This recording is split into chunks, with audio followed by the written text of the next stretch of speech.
Islam, Judaism, Christianity, Baha'i, Hinduism, Buddhism, Shinto, Voodoo, animisms.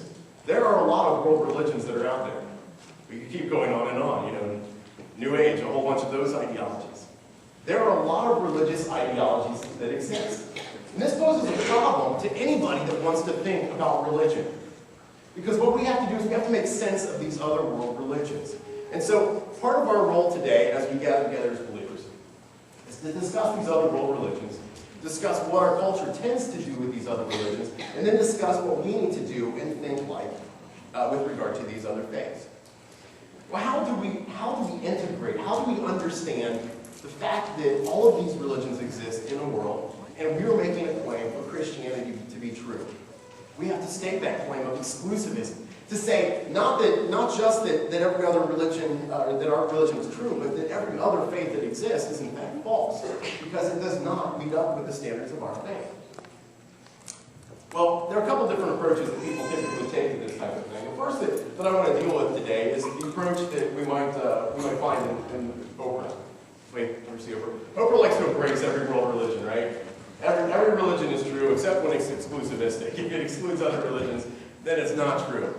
We would call this maybe the buffet style of religious ideologies. Anybody like buffets? Yeah, you can probably tell by my group that I really like the smorgasbord approach. You know, I love when we have the opportunity to just go up and ransack a buffet. The problem with buffets is that when I go to buffets, I don't get broccoli and green beans and Brussels sprouts. Do you? See, that's the problem with me. I get the things that I like, but I don't necessarily get the things that Mom wants me to eat. I don't get the things that are good for me. And a lot of people take this approach to religions where they just look at the whole scope of world religions and go, I like this, and I like this, and I like this, and I like this. And so for a lot of people, their approach to world religions, when they see this vast quantity of world religions, is to just say, well, all of them are true. I mean, isn't it the case that all religions ultimately are true? Now that sounds a little bit hard to swallow. But the way it typically comes out to, say, our students when they go to college, they'll sit into in an introduction to world religions course, and a professor will get up in front of them, and the professor will say something along these lines. You see, all religions are sort of like paths that go up the side of a mountain. And so long as you follow your own path, you're going to reach the top of that mountain, and we'll all end up in the same place and do the same thing. That sounds so nice, doesn't it? Or how about this one? You might have heard the analogy of the elephant. This is a big one in the world religions classrooms. Religions are like 5 blind men touching an elephant. One of them is pushing on the side of the elephant, and he touches the side, and he says, I've discovered a wall. Another one grabs the ear and says, no, this is a fan. One grabs a leg and says, we found a tree. Another grabs the tail and says, no, it's a rope. And one grabs the trunk of the elephant and says, no, this is a vine. And so the analogy is, we're all touching the same thing. All religions are trying to access the same thing. We're all getting it a little bit different. But we're all trying to accomplish the same goal, right? It's all basically the same stuff. Now, I want to pull apart those analogies in a moment, but before we do, let me just say that one of the things we need to do as Christians when we meet with disagreements in any realm is to try to find some agreement, some ground of agreement that we can meet people on. And with regard to this, I would say if somebody's telling you every religion in the world is true in its own way, meet them halfway and say, you know what, I agree that all religions have some nugget of truth in them. I think that's the case. I think you can say that there's some truth in every world religion. That is vastly different, worlds different, from saying that all religions are true. You understand the difference? There are truths in every religion. That doesn't mean that all religions are true. World of difference between the two. Anybody who thinks that all world religions are essentially the same thing is just wrong. And let me read you I like how Peter Kreeft states this. Peter Kreeft is a philosopher from Boston College. He says this, that's simply factually untrue. No one ever makes this claim, i.e. that all religions are true, unless he is, 1, abysmally ignorant of what the different religions of the world actually teach, 2, intellectually irresponsible in understanding these teachings in the vaguest and wooliest way, or 3, morally irresponsible in being indifferent to them. The objector's implicit assumption is that the distinctive teachings of the world religions are unimportant, that the essential business of religion is not truth, but something else. Transformation of the consciousness, or sharing and caring, or culture and comfort, or something of that sort. Not conversion, but conversation. And I find this is often the case that people are trying to advance when they use an analogy, like the mountain analogy. So many paths, all leading to the same place. Well, what do they mean by that? Do they mean that we're all trying to reach God? That can't possibly be the case, because Buddhism doesn't even believe in God. They're not trying to reach God. So ask them, what's at the top of the mountain? Is it God? No, it can't be. Not for Buddhism, not for Hinduism, certainly not for religious atheists or humanists. What must be at the top of the mountain? What I find is most people, when they say this, what they're saying when they say that we're all heading toward the same place and reaching the same goal, what they mean is we're all trying to just have a better life and be better people. Nice, good people. Is that the goal of religion? I spent most of my college career studying world religions, and I don't know of a single world religion that says its sole purpose in existence is just to help people live a better life and be more comfortable. Religions are, at their core, different. At most, they are superficially similar. But deep down, they are vastly, vastly different. They are meta-narratives. They're stories about all of existence, about the way everything works. They're cosmologies. They talk about how everything came to be and why it is the way it is. Religions are, at their core, drastically different. We also know that world religions can't all be true because of the law of non-contradiction. Everyone say, law of non-contradiction.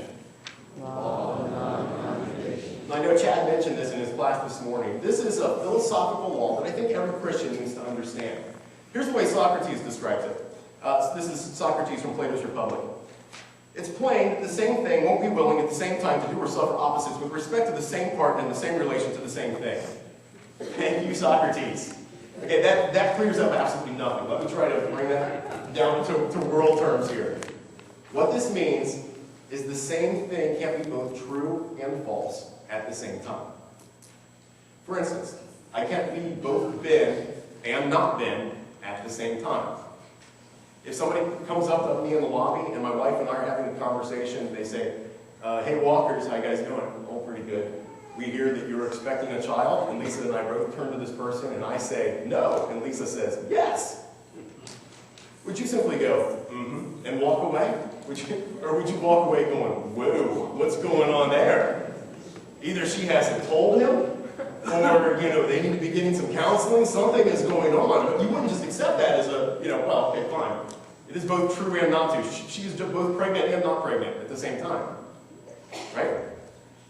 There must be a truth there. Now, what this boils down in terms of religious views to is that when we're talking about something like God, there either is a God or there's not a God.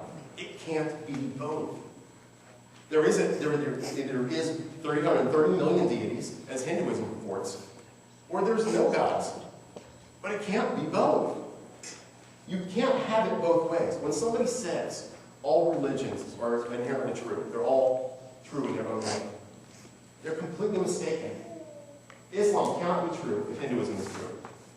Christianity cannot be true if Buddhism is true. You understand, this is what the law of non-contradiction does for us. It separates us out and says, this cannot be true. A cannot be true if B is also true. These things can't be the same. A or not A. All right. That's one approach to it. Embrace all world religions. We've seen how that doesn't work.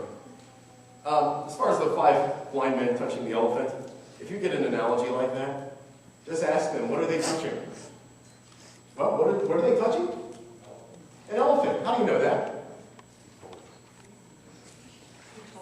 The narrator told us. So what is the truth of the scenario is that there's an elephant and 5 blind men have no idea what they're doing.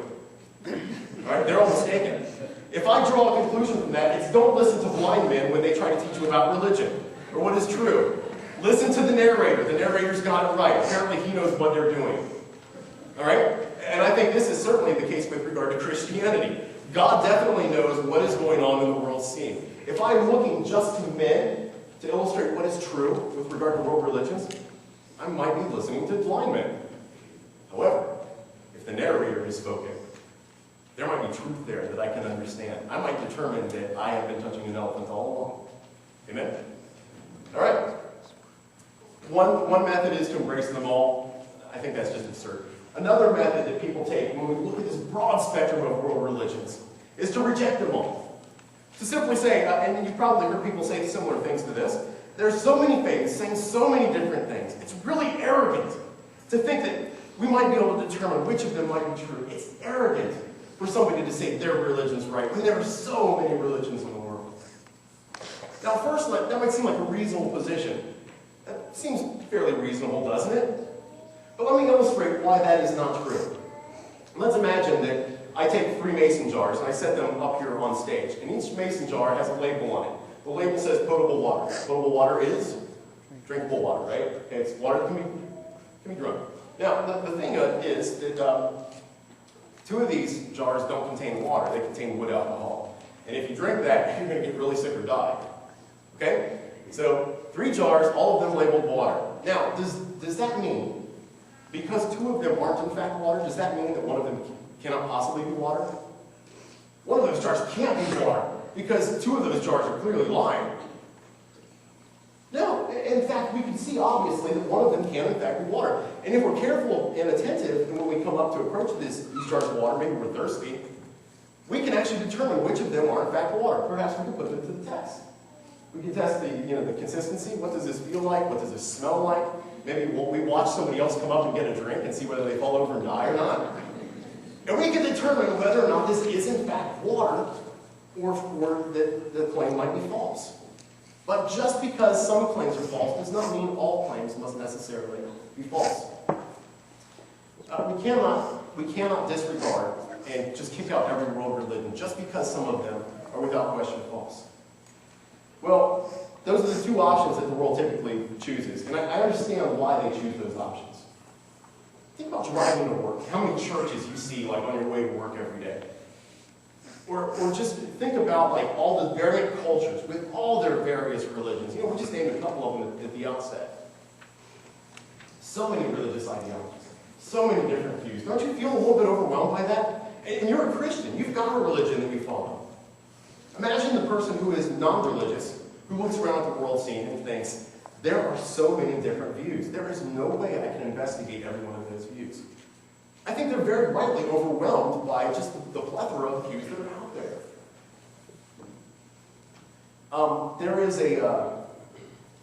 There's an experience I've had recently, probably some of you have as well. My kids came back from trick-or-treating, and they had they dump out their candy.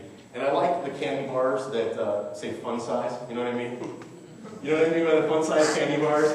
They make a candy bar like 1/10 of its normal size, and then they just label the package fun size. I don't buy it. Right, fun size would be like this big. I would like that 4-foot Butterfinger. That would be fun size for me. This little tiny thing, that's not so fun size for me. But this is sort of what we need to do with religious views. We tend to look at this broad scope of views that are out there, and we think, man, this is too big to get a handle on. Let's fun size it. Let's reduce it, and let's begin thinking about religion in more broad terms. We'll narrow the scope here. When it comes to world religions, you might look at these thousands or even millions of world religions on the stage and say, too many to review. But really, all of these religions boil down to about 5 or 6 basic views about the world. You might not have known that. The first view I would like to point out to you is monotheism. What's monotheism? One God, yeah. Monotheism is one God. Mono meaning one, theos, God. One God. There's belief systems in the world that say there is one God. Name some of those belief systems for me. Islam. What else? Judaism. What else? Christianity. Okay. One God. Monotheism.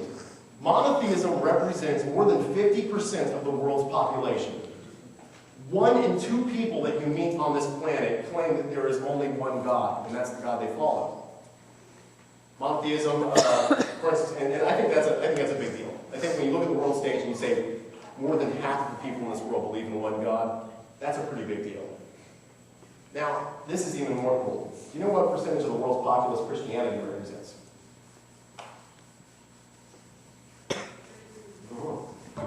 33% of the world's populace.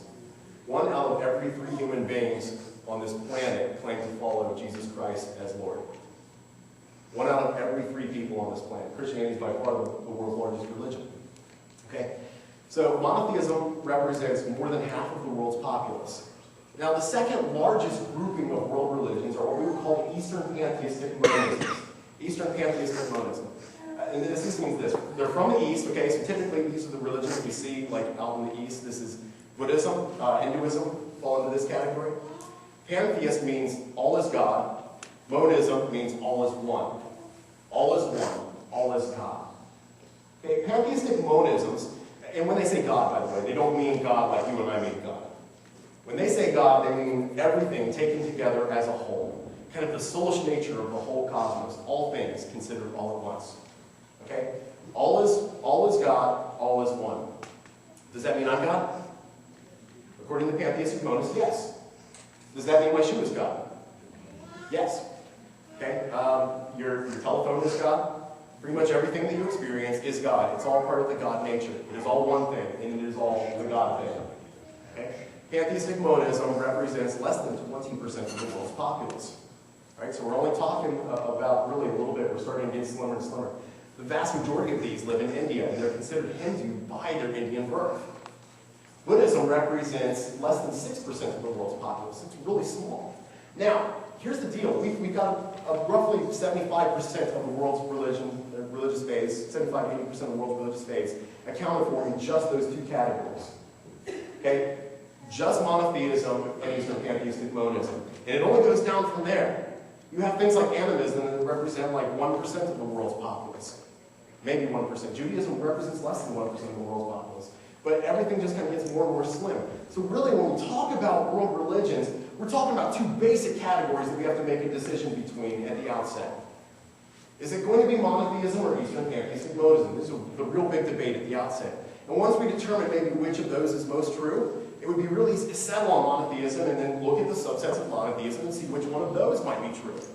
Let me tell you how it is that we can actually discern the truth, falsehood of world religions. Now, those of you who've been here in past weeks, we talked about evidences for Christianity, right? Those of you reading your books, I hope you're finding this fulfilling. I hope that as we've been going through these books and you've been reading about these evidences for Christianity, that you've been finding it very gratifying and very fulfilling as a Christian. Let's talk about what our measures might be for determining whether or not these types of things are true. Is this religious view, and we're just going to take the broad spectrum of religious views, anything you want to look at. Is this religious view internally coherent? Is it internally coherent? That is, does it make sense from within its own framework? We apply this test to different world religions. I find that Buddhism fails miserably when it comes to internal coherence. Because Buddhism states things like that we have no enduring self, no soul. And it also states things like we are engaged in the cycle of rebirth. We who? If there's no soul, what gets reborn? And a typical Buddhist response would be, fruit does not grow on that tree. What? That's not a fruitful question. You're asking a question that's not fruitful. Well, I pointed out what I perceive to be, and I think is rational to perceive to be, an incoherence in their belief system. They believe that the universe is eternal in the past, and that all people will eventually achieve enlightenment. Question: why have all people not achieved enlightenment already? If the universe is infinite in the past, shouldn't we have already achieved enlightenment? That's not a fruitful question. Internal incoherence. All right. Is this view consistent? As we look at religions, we need to ask, does this view maintain a consistency? Is it saying the same thing throughout its history? Is it saying the same thing at the same time? And here I find Hinduism has real problems. Gandhi, good Hindu, right? One of the most interesting Hindus of these ages past. Gandhi was a good Hindu, and so was the guy who shot Gandhi. Good Hindu.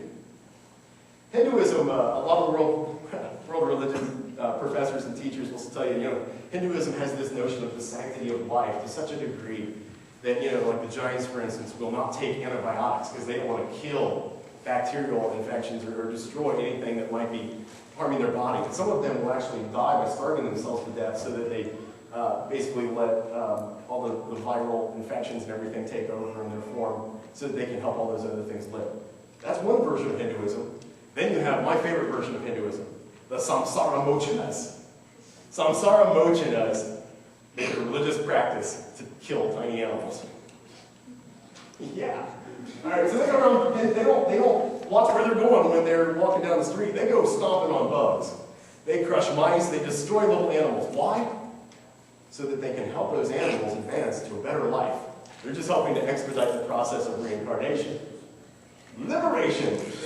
All right, that's Hinduism. Both of those are Hinduism. Is that consistent? Well, from the Hindu perspective, they would simply say, well, yes, everybody's doing what they perceive to be the best thing. And so it's consistent in that all things are one thing. Whether you're crushing bugs, or whether you're trying to not step on bugs, all the same thing. Whether you're Gandhi declaring peace, or the man shooting Gandhi, putting Gandhi to death. It's all one thing. I find that to be lacking in consistency. That doesn't seem like a type of faith that I would consider to be a right religion. It doesn't have enough consistency for me. Is this view pragmatic? Now, everybody from every religious position would say that their view is pragmatic. It works for them, right? That's what we mean by pragmatism. The New Age follower would say, you know, my position works for me. You know, I like ritual LSD use, so that's not me.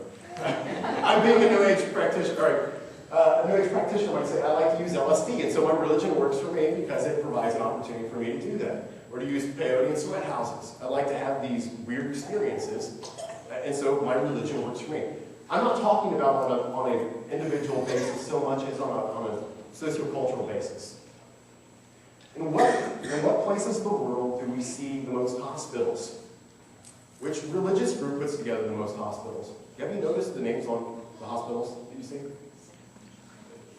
Good Samaritan, Christ Hospital, you know, Jewish Hospital. You know, there are some religious views that do a lot of good things. Most of the orphanages, most of the soup kitchens. Who puts this stuff together? There is a Christian desire and a Christian impetus to take care of those who are in need.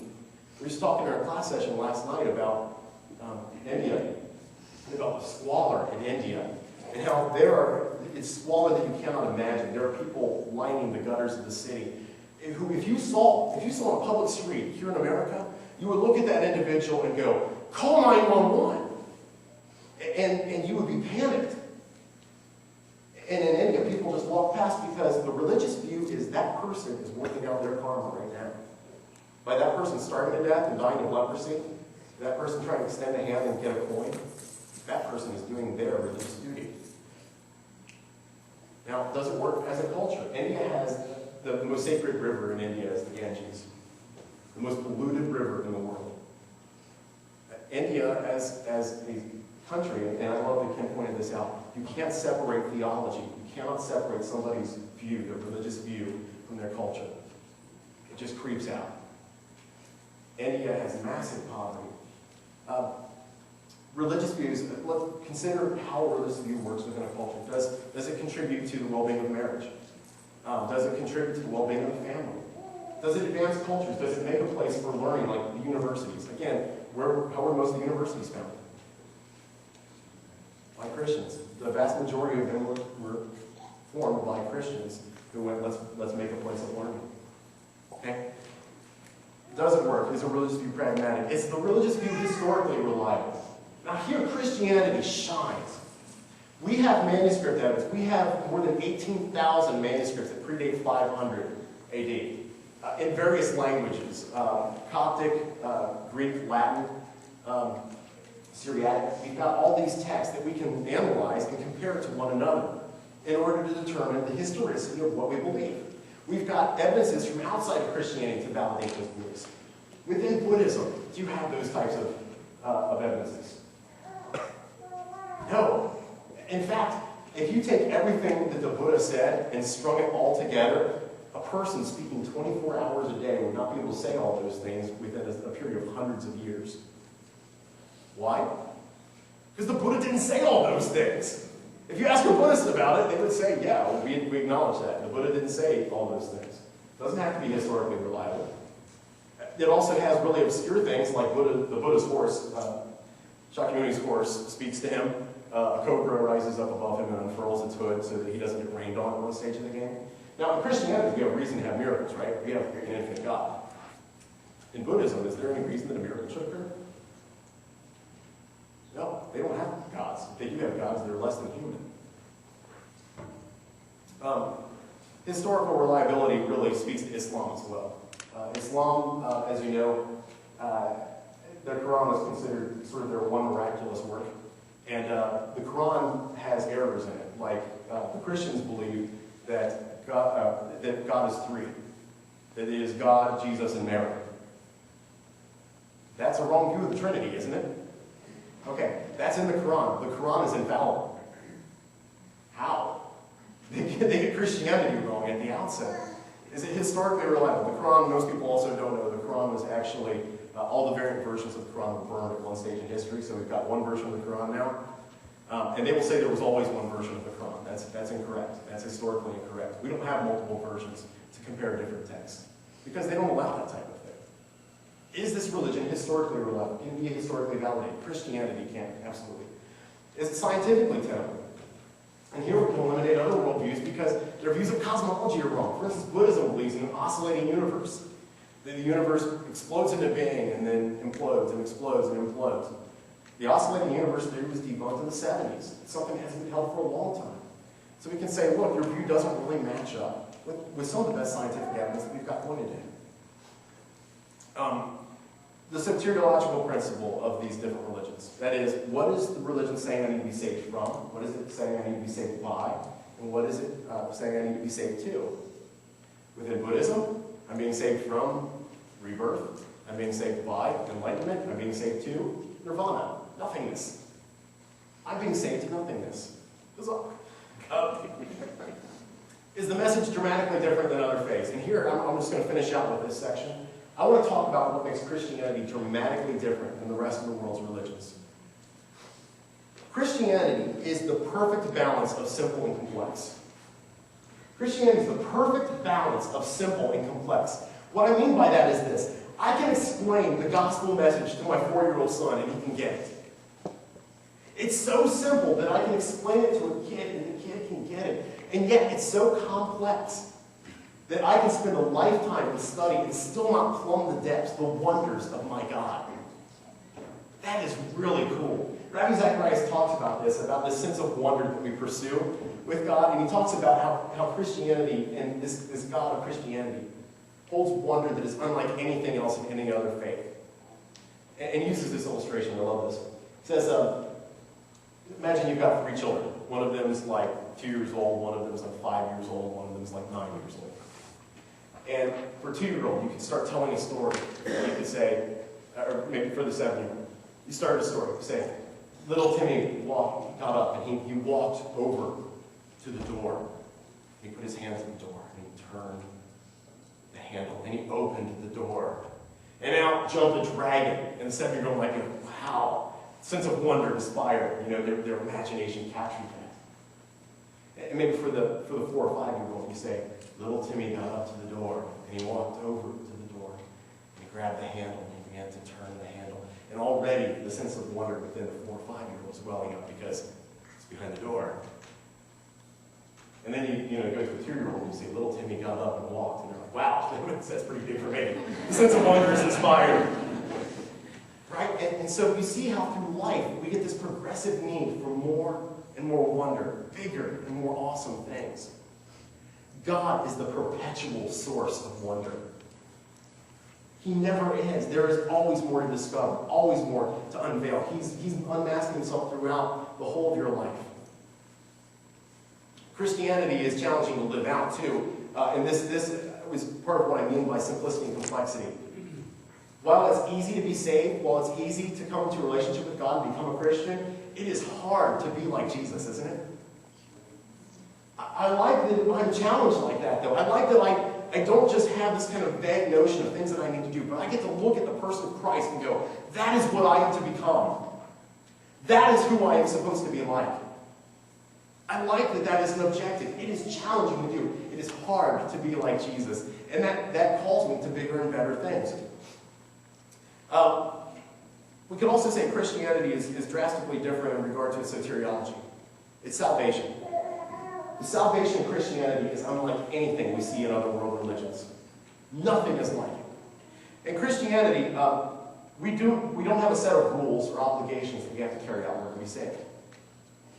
If you look at every other faith in the world, to use the mountain analogy, strike a path up the mountain. That's what they're saying. You've got to find your way to get to God. You've got to hack out your way. And maybe a prophet has laid a little bit of track in front of you, something along those lines. Maybe a teacher has told you how to do it. You've got to strike a course for God. You've got to get there. Do the right things. Be the right person. Christianity's message is different. Christianity's message says, you can't be the right person. You can't do the right thing. This is empirically verified in me. I look at myself, and I think you probably have this experience. You look at your own life and go, I botch it up every time I try. Do you get that sense? I'm just not good enough. First truth of Christianity, you're not good enough, but I'll be good enough on your behalf. So God comes down, God takes the form of humanity, and the role of salvation for the Christian is to step aside. You acknowledge you're insufficient, you call out for God's help, and here's your salvation role. Step aside and let Jesus do it. And he does it for us. There's nothing like that on the scene with regard to world religions. Nothing even close. Beyond salvation,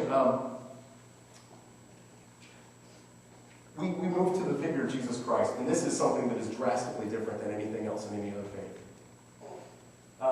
If you study the life of the Buddha, Buddhism is an interesting thing. The Buddha is an interesting individual. He was a teacher, and he spoke as a teacher. Muhammad was apparently a prophet, and spoke as a prophet, which means he communicated what God wanted people to do.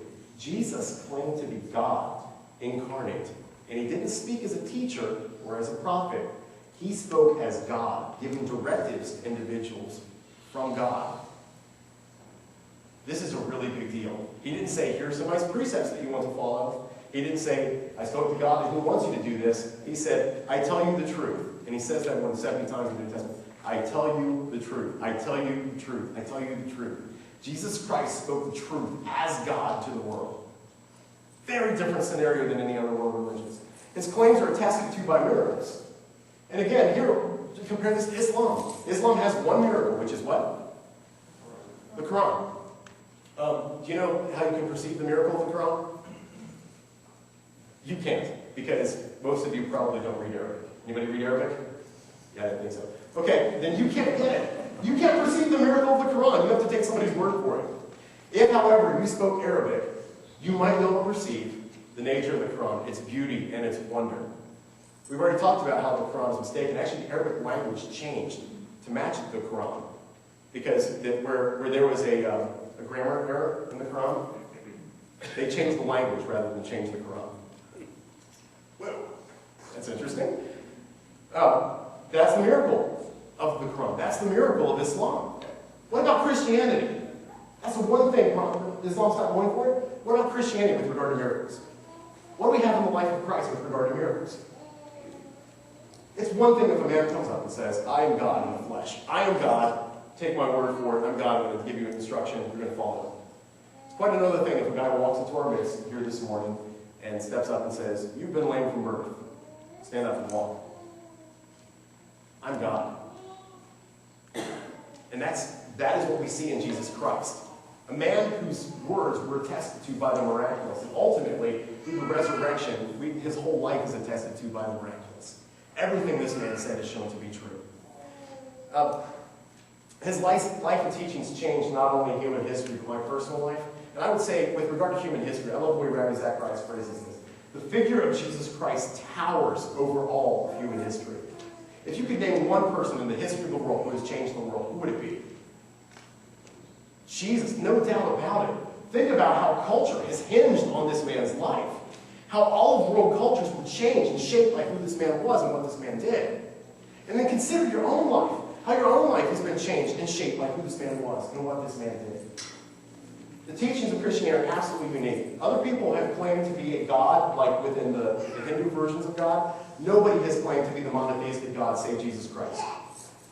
And nobody has made that claim with such power and the authority of miracles. Jesus Christ stands out, head and shoulders above the rest, completely different, in a completely separate category than any other religious figure in all of human history. All right, Christianity, lastly, I would say, is incredibly practical. And this, again, separates it from other world religions. Christianity is intellectually fulfilling. There's not an aspect of my faith that I am not free to investigate. Have you ever thought about that? Not one thing that I can't look into and go, is that true or is that false? Within Islam, do I have that kind of ability? No, sir. Just try to challenge the Quran and see how you're received.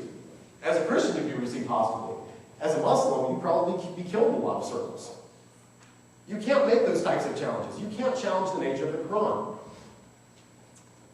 Christianity is intellectually fulfilling, and then it also gives me an impetus to investigate scientifically, to think philosophically. It calls me to a higher mindset, a higher understanding. The fact that we're doing this right now is an example of what makes Christianity great. I'm able to investigate other world religions and investigate other faiths and find out why mine is superior. Does that make anybody uncomfortable? Christianity is superior. I believe that Christianity is the greatest faith of all time. I believe that it is true to the exclusion of all other faiths. That's really uncomfortable for a lot of people. But let me tell you, if you've ever felt uncomfortable saying that, you shouldn't. If it's not true, if it's not superior, why would you believe it? If it's not rational, why would I hold it? The fact that you hold Christianity to be true, the fact that you claim it to be superior, simply says that you find it believable. And truth, by its nature, is exclusive. It excludes all non-truth. Excludes everything that's false. Okay, Christianity is practical, it's intellectually fulfilling, it's emotionally fulfilling. I need the love of someone. I need to experience love. It's good as a human being to experience love from other people. It's good to be a part of a church and experience love of the church, right? Beyond that practicality, it cannot be measured how good it is to experience the love of the infinite God. And here I'll draw on the life of William Lane Craig. William Lane Craig, we've been citing over and over and over again in this Paul Jack series because he's one of the most brilliant people currently on the Christian scene. William Lane Craig, I love, he shares his life story in most of his engagements. And he says, I wasn't raised as a Christian. I wasn't raised in a Christian household. My parents were atheists. And I began to ask myself big questions as a teenager. And he says, I began to seek answers. And so I went to church and I found that I hated myself, that I saw hypocrisy in everybody I saw at the church. It was a social club where the Jews were $1 a week in the offering plate, and the people who claimed to be sojourner on Sunday, I saw what they really lived for during the week at school. And so I said, those people are fakes. And then I looked at my own life and saw how I was a fake. And he says, I don't know if any of you have experienced this as a teenager, but just this self-loathing, how it just eats away at you as a person. It just devours you. And so he talks about going to school one day, and he sits behind this girl in his German class, and she's one of these people, he says, who always is just so happy, it just makes you sick. And so she comes in, and she's all chipper and happy, and he looks at her and says, Sandy, what are you so happy about all the time anyway? And she says, well, Bill, I know Jesus. And he goes, well, I go to church. She says, that's not enough. You've got to ask him to come into your heart. He's like, well, what do you want to do a thing like that for? She looks at him and says, because he loves you, Bill. And he said he couldn't shake it. It struck him like a ton of bricks. And he left that thinking, could this be true? Could this Jesus really love me? And so he began going to church with Sandy and began to investigate all these claims that were being put to him by these Christians.